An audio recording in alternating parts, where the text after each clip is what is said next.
What's going on, everybody? Josh Callaway here, SI Sooner, joined alongside by John Hoover, Ryan Chapman at Gaylord Family. Oakland Memorial Stadium, where the Sooners are looking to get back on track on Saturday. They welcome in the Iowa State Cyclones this week, fresh off that first loss of the season last weekend in Waco. The Sooners fall into the Baylor Bears to go to 9-1, snap their 17-game winning streak. They'll try and bounce back this weekend. Big 12 title, obviously, still firmly in their sights, can control their own destiny there.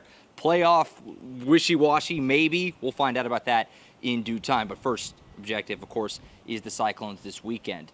Lincoln Riley and Alex Grinch had their weekly press conferences today, as per usual. And Lincoln Riley, right off the top, had to get out of the way, address the LSU coaching rumors. It's been flying around all over the place.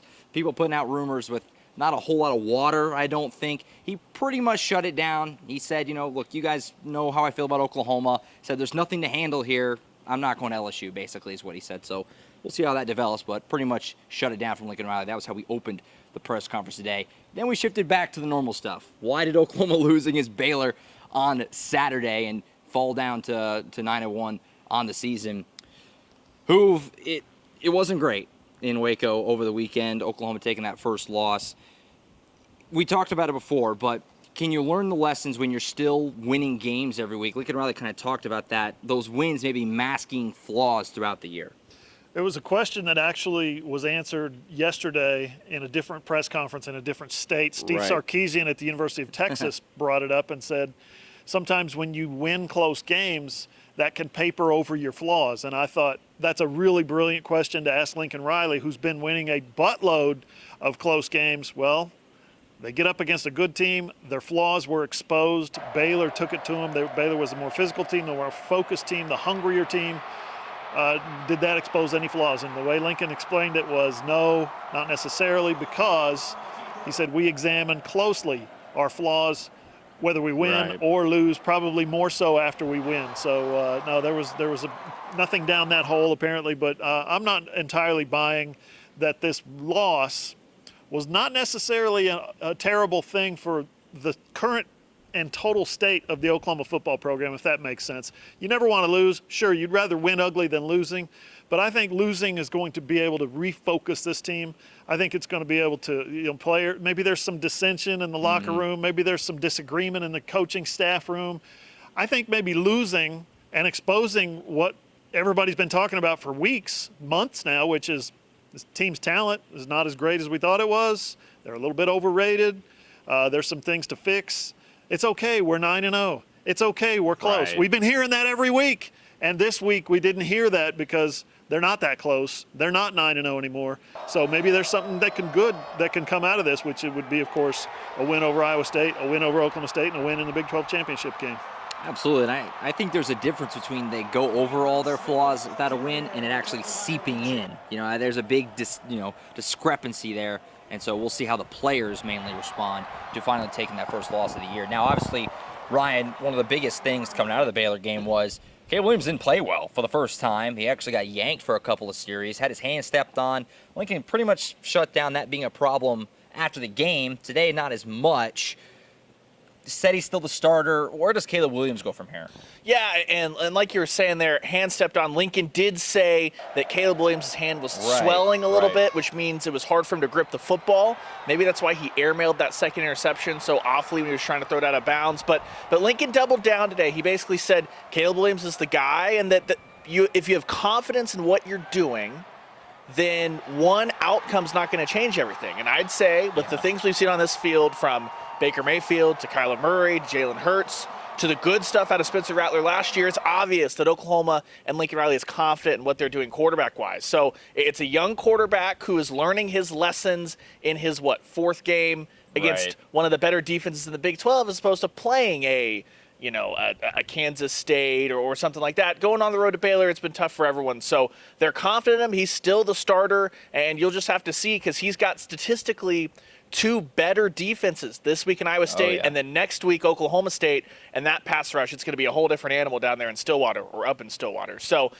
it's still the Caleb Williams show. They're still coaching him hard, Lincoln said. It's just a bump in the road in the development of a young quarterback. Yeah, fascinating to see, quite frankly, how Caleb Williams responds to that first real setback, first real adversity. The mania of Caleb Williams, it got thrown some water on it a little bit, but obviously going to be a lot of fun to see what he can do this weekend back at home against Iowa State. Now, looking at the defense here, Hoove, you had a really interesting question, Alex Grinch. Just ask him straight up. Do you feel like these guys are shying away from contact? They're not doing what they need to be doing on a week-in, week-out basis? He gave an interesting response. Yeah, when you watch the game real time, you don't see everything. You go back and watch it 2 or 3 more times over the weekend, and you start to see there's a pile of guys tackling Abram Smith, the Baylor running back, and then here comes another. He's still pushing the pile, but here comes another defensive back, and he's running up to stop the push, and all of a sudden he just kind of stops and lets the push continue past him, and then he jumps on. It's like, That's not how I was taught to play football. It's not how any of us were taught to play football. When there's a guy that's pushing the pile, you go in and you create leverage and push the pile back the other way. Abram Smith was pushing piles the other day, guys, against the Oklahoma defense, because so many times players would run up to that contact point and then shy away. And I asked him, and I said, are you seeing guys shy away from contact? And he said, that's an opportunity right there to get strips and to get fumbles and to punch that ball out. He said, if it's wiggling, hit it. If it's wiggling, hit it. I love that. Great. That's coaching right there. And I don't know what the answer is other than, we're 10 games into the season, and some of the guys we've seen doing it are seniors who are 2 and 3 and 3-year starters. So does yelling at them in the film room make them go up against Iowa State and stop it from happening? I think we're past that. Yeah, absolutely. And you think to that 3rd and 12 play in the fourth quarter where Abram Smith they just pushed the pile across for what was, and he called himself a back-breaking play, Alex Grinch did on Saturday. Pretty much, in essence, iced that game in a way. It was at that point you said, all right, it's not happening today for Oklahoma. Now, sticking on the defense here, Ryan, personal fouls were a problem. And you asked Alex Grinch about it, and he basically said, look, they just got to fix it. There's nothing I can do. You just have to not do it anymore. Yeah, we talked about it. Very first scoring drive for Baylor, Woody Washington has the face mask on the sideline where the play was basically over. You flip to the second half. One of the scoring drives, Perron Winfrey gets an unsportsmanlike, laying on a dude on the other side of the field from the play. The other scoring drive, Justin Broyles has a horse collar tackle on the sideline when the play's over. 2 of those 3 guys, like Hoove just said, they're 2, 3-year starters, multi-year contributors. So how are those mental mistakes happening? Alex Grinch said it's fixed because you basically just don't do it. He said if you're playing basketball and you throw a ball, 3 rows into the stands, just don't do it again. Like that's how you fix it. So kind of to Hoove's point, you're 10 games into the season. Some of these mental errors are no longer on the coaches or anything else. At some point, the players have to have that football IQ. They have to be able to control their emotions, whatever it is. We did not see that against the Baylor Bears. At times, we didn't see that against Texas in the first half. When teams have really got it going against Oklahoma defensively, the Sooners have often helped them out with some penalties. So it hasn't been a trend overall, but it has popped up in really important moments. We'll have to see if by way of different guys getting snaps or if they can somehow control themselves, control those emotions. Maybe they're more focused after the loss. That might be something that they can fix. But as far as Alex Grinch goes, just don't do it. It's fixed. Right.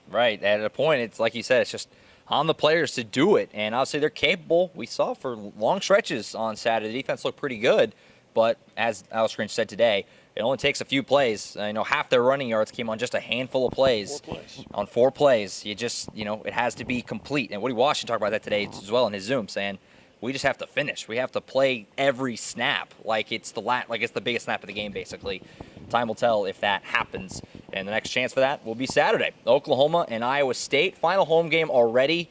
If you can believe that, season has moved right along. Thanksgiving is next Thursday, which blew my mind today, and I realized that. We're moving right along. 2 games left in the regular season. If Oklahoma wins them, they'll be in Arlington in 3 weeks' time. Going to be a tall task to do it. Iowa State and Oklahoma State coming the next 2 weeks. AllSooners.com, the place to be. Tons of coverage there. Lincoln Riley and Alex Grinch press conferences are there, along with Woody Washington and Caleb Kelly's Zooms from today. Of course, all the great stuff that these guys wrote, and tons of preview coverage for Iowa State coming up later this week on Saturday. For John Hoover and Ryan Chapman, I'm Josh Callaway.